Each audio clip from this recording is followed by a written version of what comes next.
And of course, all of this homework really should form a written document, an export marketing strategy. It needs to be documented, and I'll say why in a few minutes. It doesn't need to be a book. If it is, you'll stick it in the bottom drawer and you'll never look at it again. But it needs to be a concise summary of what you want, where you're coming from, where you want to go, how you want to do it, how you're going to manage the risks, and why you've chosen a particular market and how you're going to tackle that market. It demonstrates to others that you might turn to for assistance, like your bank or an export consultant, what it is you're trying to achieve and how. And it forces you to critically assess your strengths and weaknesses. It causes you to test the logic of your conclusions and your implementation plans.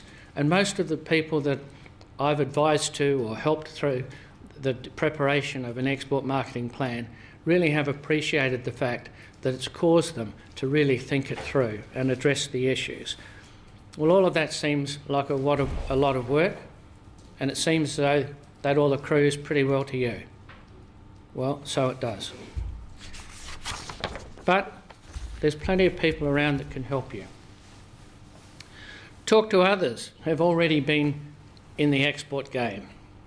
Talk to your regional development authority. Talk to export clubs. Talk to your international chambers of commerce. Talk to somebody from Austrade or the Tradestart program. Talk to the State Department of Trade. Talk to our state government overseas representatives. Consult with Oz Industry. There's plenty available there, and the more opinions you get, the more likely you are to come up with a well thought out business decision.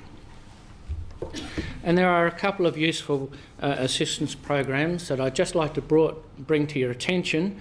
I don't intend to address them in any detail, but in another place and another time, or separately face-to-face, I'd be happy to give you a detailed briefing. They are the Tradestart program and the Gateway Business program. Tradestart is nationally a partnership between Austrade and other organisations. In South Australia, it is a partnership between Austrade, the Australian Trade Commission, and the Department of Manufacturing, Innovation, Trade, Resources and Energy, call it the Department of Trade for short. And it provides assistance with market selection, preparation for the market, partner identification, initial market entry and follow-up, at least after your first visit to the market. The services provided in Australia are free, but if we were to engage the Austrade overseas network to undertake some tailored research on your behalf, then they would invoke their fee-for-service policy. The Gateway Business program just helps you to meet some of the costs of getting ready for the export market. It's designed specifically for small and medium-sized businesses, and it helps to prepare for export or to expand export capability. It offers up to 50% reimbursement for a range of eligible export-related expenditure, and it has an overall cap of $20,000 on a dollar-for-dollar basis for a program that may take an elapsed time of 2 years and may comprise a number of different activities, each which have individual funding caps from $2,000 to $10,000. The Gateway Business program is delivered by my department, the Department of Trade. It's a competitive assistance program and it's merit-based. There are some booklets on your tables. There's a number of mistakes to avoid, and when I was an exporter I made some of these. They say that experience is a good teacher, but the fees are high. Well, that's pretty true. It's easy to make the mistakes, but with sound planning it's easy to avoid them. It's easy to identify where they lay and how you're going to deal with them, and your marketing plan will identify how you're going to deal with them. Of the mistakes that are listed on this screen, probably the most fatal a lack of commitment, failing to identify the ways in which your target market is different to your domestic market, and inadequate support of your offshore business partner. There are some more mistakes to avoid, and I made some of these as well.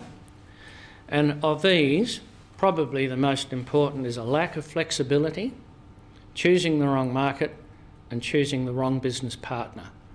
Nothing can beat the development of a long-term, trusting relationship in which each of you know each other very, very well. Now, if the time is right and you decide you're going to approach exporting, how you do it and how you approach it will depend on your own level of experience, the resources you have available, your supply capacity, and the nature of your product. You might simply respond to opportunities as they present. You might export through an intermediary, such as a consolidator or an agent. You might negotiate with representatives of offshore companies who are set up in Australia, and you might choose to export directly. And if you do begin that journey, where do you start?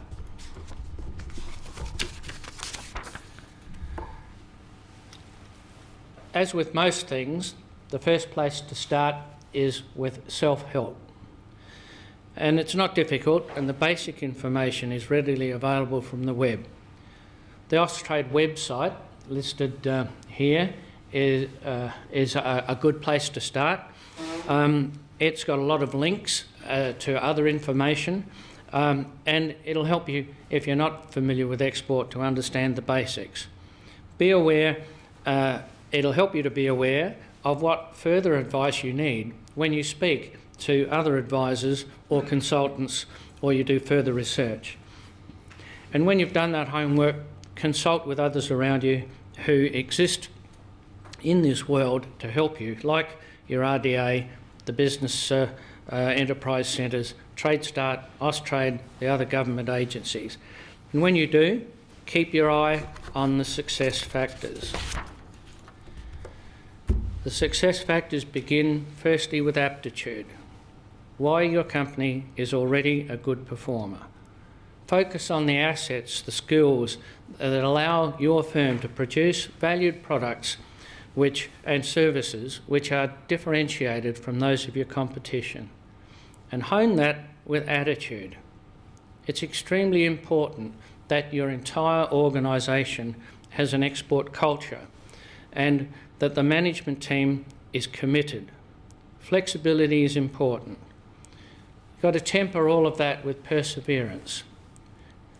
A successful sale might take several years of planning and negotiation and considerable time and energy. And once a market is entered, it might take at least as much of your resources as your domestic market does. You need to recognise and manage risk. It can be assessed objectively, it can be planned for, and it can be insured against. Never skimp on market research, careful planning and preparation. And finally, follow through. The offshore markets are absolutely unforgiving of lack of reliability, lack of continuity, or failure to service their market. Recently, Austrade introduced an online self-assessment tool, which is easy to use. It consists of about 12 easy questions, yes, no answers, which, if they're honestly answered, will lead you either to a broad brush assessment of yes, you are ready, or no, you're not, and here's a few suggestions as to what you need to do to become ready, and here's some links that you can follow to help you get ready.